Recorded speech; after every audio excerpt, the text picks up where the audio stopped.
Bienvenue dans cette nouvelle vidéo de Dans la tête d'Oussama. Alors aujourd'hui, une vidéo un petit peu spéciale. Je suis toujours en vacances et donc je me suis dit que c'était le moment idéal de vous parler de comment faire du bon travail, comment être ambitieux dans son travail et comment choisir sur quoi on va travailler. Alors, c'est une question très importante si vous êtes ambitieux. Et dans cette vidéo, je m'adresse uniquement aux gens qui ont de l'ambition, qui ont envie de faire quelque chose qui les dépasse, qui ont envie de faire quelque chose dont les gens se souviennent. C'est comment faire pour bien travailler lorsqu'on est ambitieux. Alors, le fondement de tout bon travail, c'est avant tout le choix du domaine. Comment choisir où mettre son énergie. En effet, il n'est pas possible de faire du bon travail si vous n'avez pas choisi un domaine qui vous plaît, qui vous passionne. Souvent, on parle de passion et de l'importance de la passion. Il y a des gens plus ou moins disciplinés, il y a des gens qui ont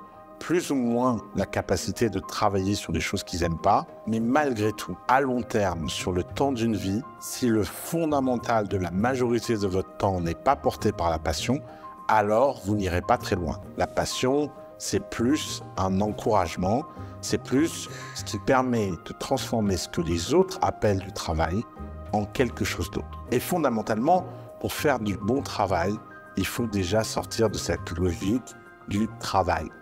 Le travail qui vient du latin, qui veut dire torturer en latin, est l'idée que vous faites quelque chose contre votre gré. Il est hyper important d'être aligné avec ce que vous faites et de pouvoir travailler. Attention, au moment du choix, lorsque vous débutez votre carrière, spécialement si vous êtes jeune et que vous regardez cette vidéo jeune, n'ayez pas peur de vous tromper.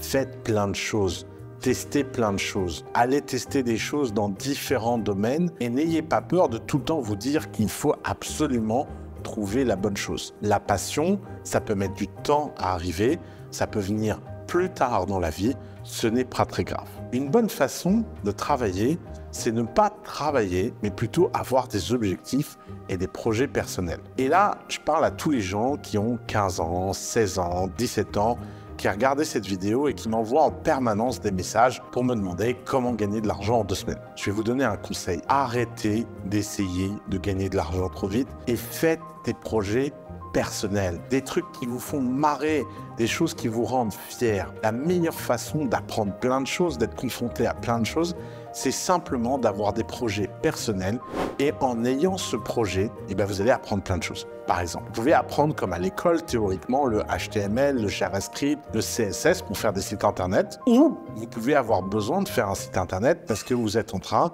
de faire le site internet des vacances de vos copains et que vous avez envie de programmer un petit software pour permettre à chacun d'établir ses préférences, ses envies, etc. lors du voyage. Évidemment, c'est 2 approches différentes. L'une est théorique, l'une est pratique. Et dans la partie théorique, vous avez une approche qui est simple, qui est j'ai besoin d'apprendre plein de choses, je les apprends de façon neutre et qui ne marche pas parce qu'il n'y a pas de passion, il n'y a pas d'envie, il n'y a pas d'objectif. Et il y a l'approche pratique qui est j'ai besoin pour mon projet personnel de faire ça, donc je vais apprendre toutes les compétences sous-jacentes. Et de ce point de vue-là, il y a un super pouvoir, un muscle que vous devez développer qui est le muscle de la curiosité. Je vous encourage à entraîner votre curiosité au quotidien, en permanence, d'être capable d'être de plus en plus curieux. Il est essentiel de développer cette curiosité comme vous iriez à la gym. Vous rentrez dans un Uber, demandez-lui les meilleures anecdotes de son job. Vous allez dans un restaurant, parlez avec le chef de comment il cuisine. Vous regardez un film, regardez le making-of, allez chercher des informations. Développez votre curiosité et votre esprit qui vagabonde et qui apprend des choses sans aucun plan. C'est parce que vous n'avez pas de plan qu'à un moment donné, vous comprendrez le grand plan. Le grand plan a toujours l'air de venir a posteriori. C'est en traçant des points qu'on trouve le chemin. Donc ne soyez pas trop inquiets de vous dire que ce savoir-là sera utile, que c'est ça la tendance, que c'est ça qui est à la mode. De toute façon, très souvent, quand quelque chose est à la mode, c'est très souvent trop tard. Ce qui est important, c'est pas d'aller sur le haut de la vague, mais c'est d'être à la prochaine vague.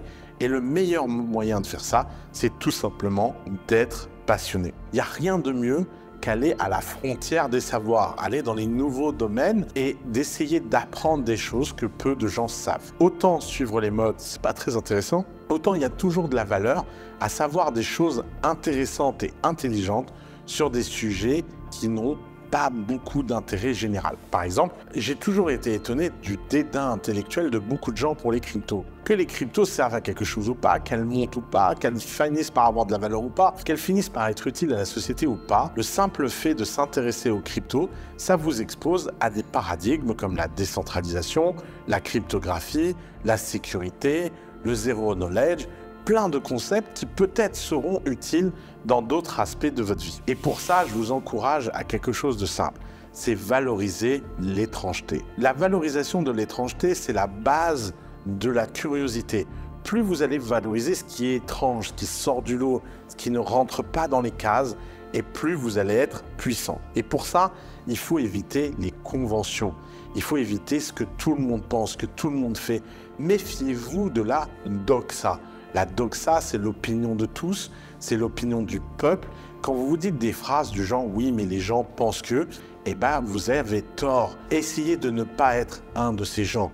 Essayez d'être unique, d'être singulier, de développer quelque chose au fond de vous que personne d'autre ne peut avoir, parce que chacun de ces chemins de curiosité sera unique en son genre. Vous n'avez pas besoin de chercher à être unique si vous êtes sincère, car la sincérité est tellement chaotique qu'elle est toujours unique. Évidemment, en plus, et on le sait, dans l'histoire, l'étrangeté, c'est la base des grandes découvertes. Quand quelque chose est étrange, que les gens ne comprennent pas immédiatement, c'est qu'il y a quelque chose d'intéressant. Pour comprendre ce concept, vous devez comprendre le principe simple de la perception des idées. Imaginons deux cercles. Premier cercle, l'ensemble des bonnes idées sur Terre. Deuxième cercle, l'ensemble des mauvaises idées sur Terre. Et imaginons que ces deux cercles ont une intersection au centre. Les bonnes idées qui ont l'air d'être bonnes, elles sont faites par tout le monde. Elles n'ont aucun intérêt pédagogique, elles n'ont aucun intérêt de découverte, elles n'ont pas en elles de valeur intrinsèque. Par contre, les mauvaises idées qui sont mauvaises, elles sont juste mauvaises. Tout le monde s'en fout. Mais les idées qui sont bonnes, mais qui ont l'air mauvaises, celles que la plupart des gens vont passer à côté, sont les idées qui portent en elles le souffle entrepreneurial. Ce souffle entrepreneurial, c'est la capacité à faire quelque chose, quoi qu'en pensent les gens, quoi qu'en pense la règle générale. Et il n'y a pas de façon d'être capable de faire ça que d'être exposé en permanence à des idées étranges des autres. C'est pourquoi faites preuve de tolérance, faites preuve d'ouverture d'esprit.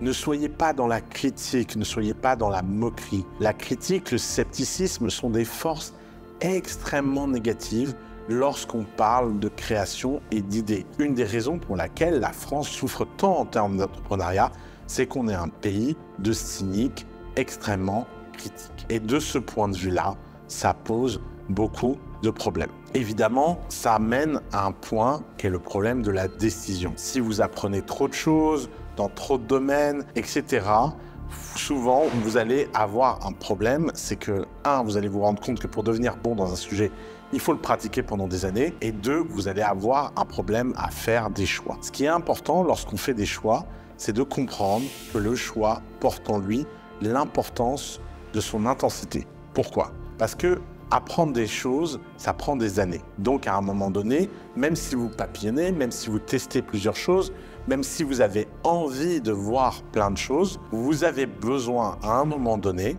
d'être capable de focaliser votre attention et votre concentration sur un sujet donné. Et ce sujet, il ne peut pas être choisi entièrement au hasard. Vous devez vérifier que vous avez des aptitudes. Les aptitudes, c'est quoi? Les aptitudes, c'est la capacité à apprendre quelque chose rapidement. Si vous vous posez la question, est-ce que je suis bon à faire quelque chose ou pas?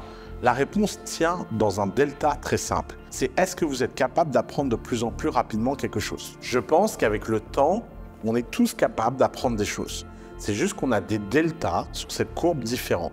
Il y a des gens qui apprennent vite, des gens qui apprennent lentement. Optimisez autour des endroits qui sont l'intersection entre ce qui vous plaît et ce que vous êtes capable d'apprendre rapidement. Si quelque chose vous plaît mais que vous êtes laborieux, que vous avez besoin d'énormément de travail et plus que les autres, vous allez avoir un inconvénient et un handicap comparé à tous les gens qui, eux, sont au top. Et c'est en ça que porte la nature de l'ambition. L'ambition, c'est quelque chose que vous devez porter en vous par rapport au résultat de ce que vous produisez. Le problème, c'est beaucoup trop de gens manque d'ambition. L'ambition, c'est être capable de faire la différence entre ce qui est utile et ce qui est agréable. Oui, ça peut être agréable d'apprendre un domaine que vous ne maîtrisez pas avec des efforts et vous pouvez finir par vous sentir bien alors que vous n'avez aucune aptitude naturelle, mais finalement, vous ne deviendrez jamais le meilleur à ce sujet. Et donc, vous manquez d'ambition. L'ambition, elle doit être portée dans la nature que vous avez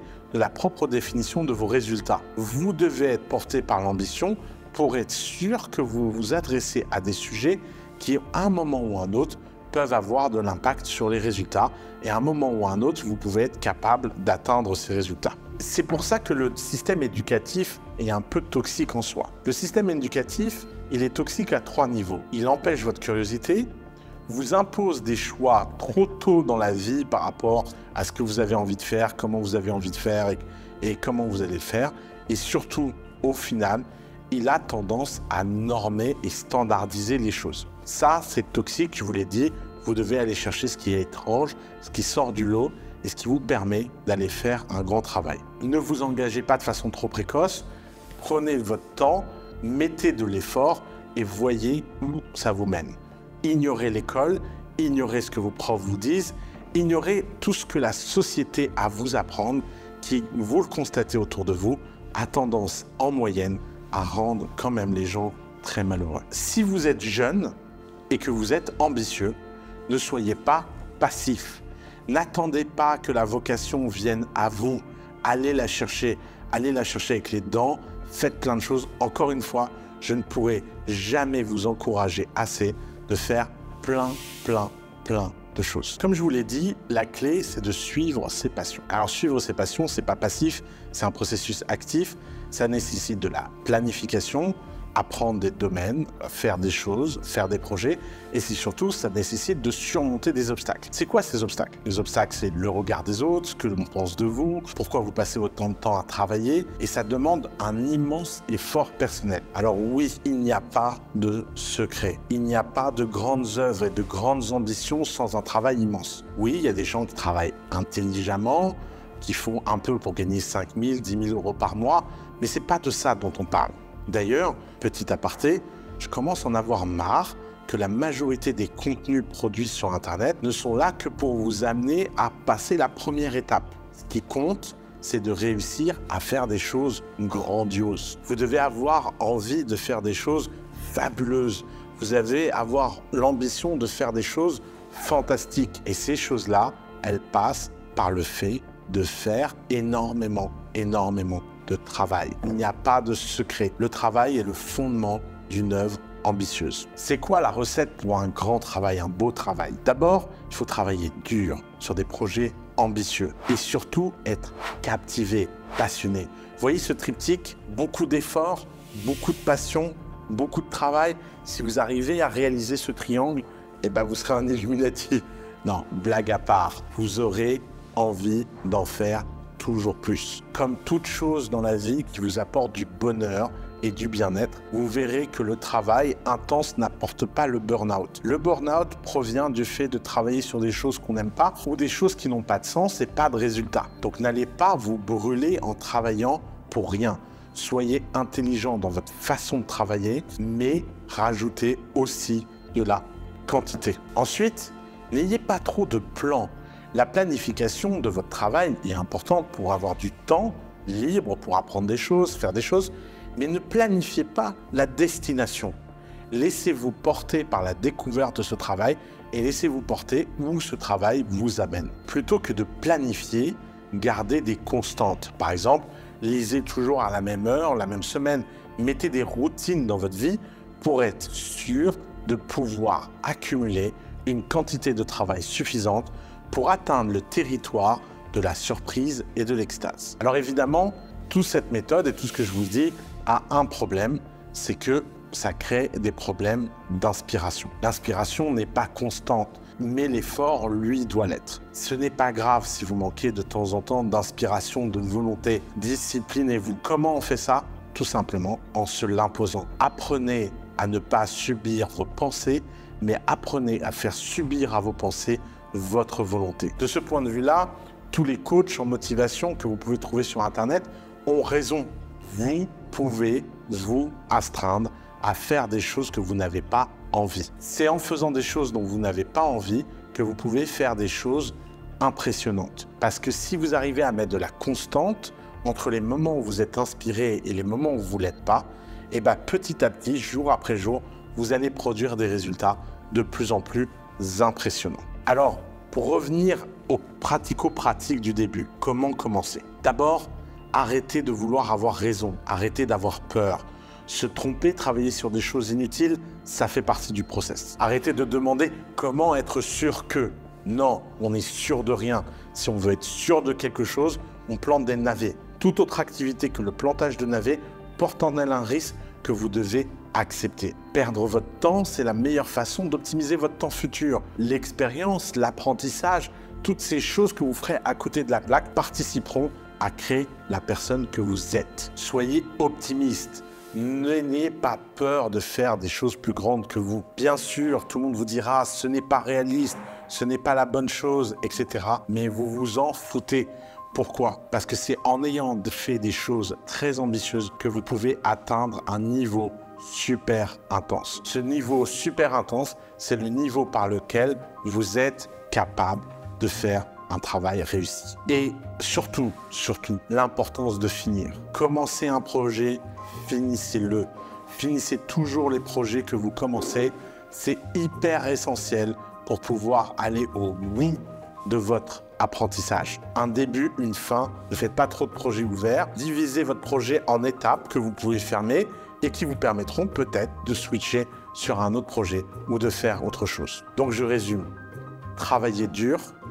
Trouvez votre passion, testez plein de choses, faites en sorte d'avoir des projets pour avoir des choses concrètes à apprendre, n'écoutez pas les autres, et si vous faites tout ça, eh ben, je suis sûr que vous ferez du travail génial. J'ai hâte de voir tout ça. À bientôt.